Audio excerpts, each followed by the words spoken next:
The movie begins on a rainy night, where we see Mike, a horror book writer, driving into a hotel on the outskirts of the city. Mike specializes in writing about haunted hotels. He asks the receptionists for their most haunted hotel, and he gets the key to the room. He believes ghosts don't exist, and they're just myths. He enters the room and uses his equipment to check around.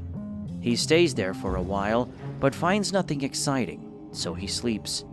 He wakes up the following day and records how that place is just a hotel with nothing paranormal. He goes about his daily activities and visits a bookstore for his book signing. He has just published a new book titled 10 Haunted Hotels to Visit, and he tells his guests about how he doesn't believe in ghosts. When it is time for his signature, a lady brings one of his old books to him. The book is titled A Long Road Home, and it is a family book. She admits the book is original and authentic, and she loved it. She wonders if he would write emotional stories again, but he says no. Before departing, she shares a story from his book, insisting it's not fiction. He denies it regardless, but his expression reveals otherwise. In the next scene, he goes to Los Angeles to surf. While surfing, he sees an airplane with an inscription. He tries to read the inscription, but a wave attacks and he falls. He feels like he is drowning, but fortunately finds himself by the seashore. The next day, he goes to his mail office to clear his mailbox. While checking the cards he had there, he sees a card about Dolphin Hotel, and the person says he shouldn't enter room 1408. This gets him so curious that he calls the hotel to book the room right away. However, they won't let him book the room and hang up. He browses about the room and sees the tragic things happening there, and that makes him more interested.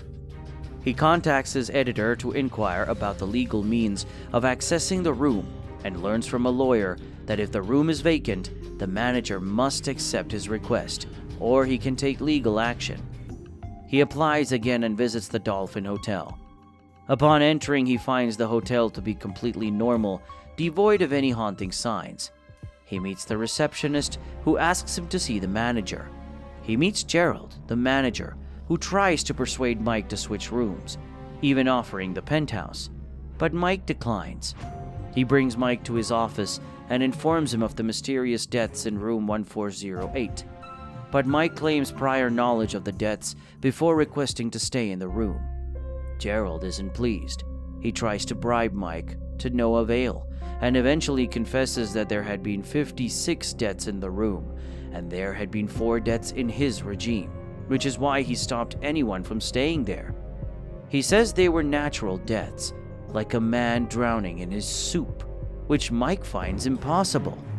Turns out Mike can't be convinced, so Gerald gives him a book with all the room's records, urging him to reconsider. He even offers Mike an expensive wine, but since Mike insists, he asks Mike to go with the wine, and he gives Mike the key. He guides Mike to the 14th floor elevator, but at the door's edge, he urges Mike to reconsider, explaining it's as close as he can get to room 1408. Mike takes the walkway to the room. At first, nothing feels weird. He only sees a lady cleaning the floor. Upon entering, he switches on the light, and the room looks normal. He uses his recorder to record how the room looks. And when he looks through the window, a song begins to play. He goes to switch it off. He sees 2 pieces of chocolates on the bed. He takes one of them and then rechecks the room to be sure no one is there with him. The room suddenly gets hot, so he calls for an engineer to repair the thermostat. And he switches off the light and uses his LED light to check the room. He sees several splashes of blood in the room, which gets him more curious. The engineer arrives but refuses to enter the room. He teaches Mike how to repair the thermostat from outside the door and disappears before Mike turns. Mike closes the door and decides to rest. Suddenly, the mini cassette recorder starts playing again, which startles him, so he switches it off. The recorder begins a countdown of 60. He starts hearing loud sounds that almost deafen his ears, and he can't hear any other thing. He tries to check the window for traffic noise, but hears nothing. Before he returns to the room, the window suddenly locks and crushes his fingers. He tries to treat his injury to no avail. He tries to clean his wound under the tap, but the water suddenly becomes hot and burns him. He wraps his hand with a cloth, and as he does that, he receives a call on the landline. He pleads to check out and go to the hospital, but the caller doesn't hear him. He decides to leave, but when he tries to open the door, the key breaks inside the door. He tries to use the doorknob, but the doorknob breaks too. He kicks the door repeatedly and screams for help desperately. He decides to get help from the window by screaming at the cars passing by the road, but no one hears him. He notices someone nearby and tries to signal, only to realize it's his reflection. While looking at his reflection, he sees someone is trying to hit him. He turns and sees a random figure trying to hit him. He dodges but fails and resigns to fate. However, the random figure disappears.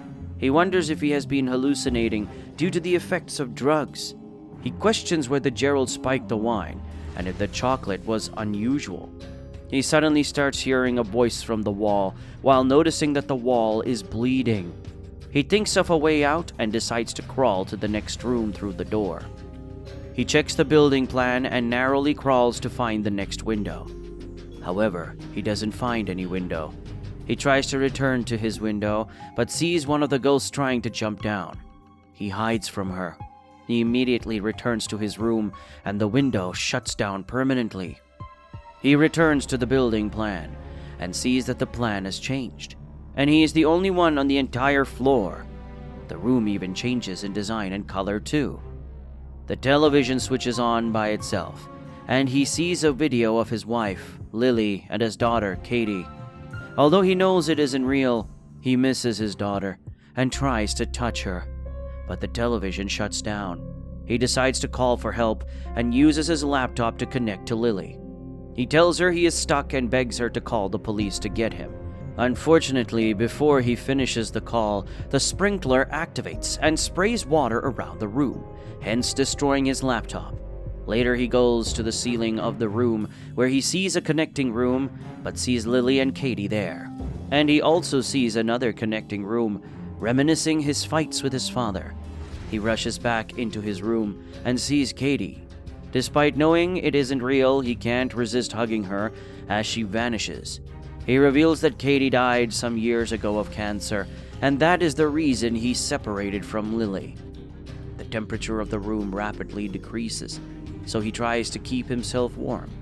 Just as he is struggling from the freezing temperature, his laptop reactivates and he connects to Lily, who claims the police are also in room 1408, and no one is there. He spots a phony version of himself persuading Lily to meet at the hotel. He knows it's a trap, yet unable to alert her. The room starts shaking and water starts flooding his room. He finds himself skating on the water in Los Angeles with the airplane in the air. He reads the information on the plane to be about room 1408. He then wakes up in the hospital with Lily beside him. While desperately trying to explain what has happened, she advises him to rest.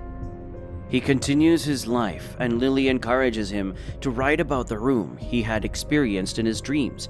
He starts writing and eventually finishes the manuscript. He goes to send it to his editor. However, when he gets to the post office, the person tells him they have closed. Mike is shocked as he recognizes him as the same person who has helped him with his bag at Dolphin Hotel. Suddenly, the people in the room start destroying the office, revealing he is still in room 1408. He screams as he sees Katie again. She begs him to open the door for her because she is cold, but he insists she isn't real and she should leave. Eventually, he opens the door for her and hugs her. He cries as she dies on his hand again, and her body turns into dust.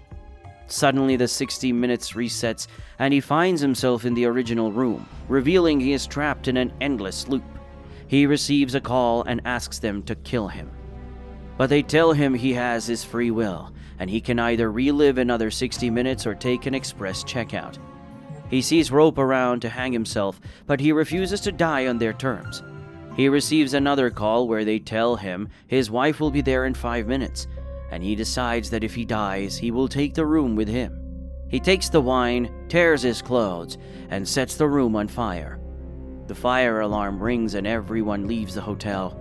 Lily arrives, but she is stopped from entering the hotel. Mike has successfully destroyed the room, and the next scene is his funeral. After his funeral, Gerald comes to give Lily his belongings, but she refuses them because she doesn't want to remember him that way. He takes them away and listens to the voice note in Mike's recording. He sees Katie in his mirror and sees burnt Mike too. He turns and sees Mike and Katie playing by the house.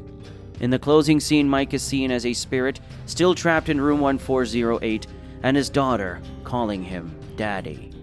Subscribe to watch more videos like this, leave a like to help the channel out. Also leave a comment if you'd like us to recap your favorite movie. Thanks for watching.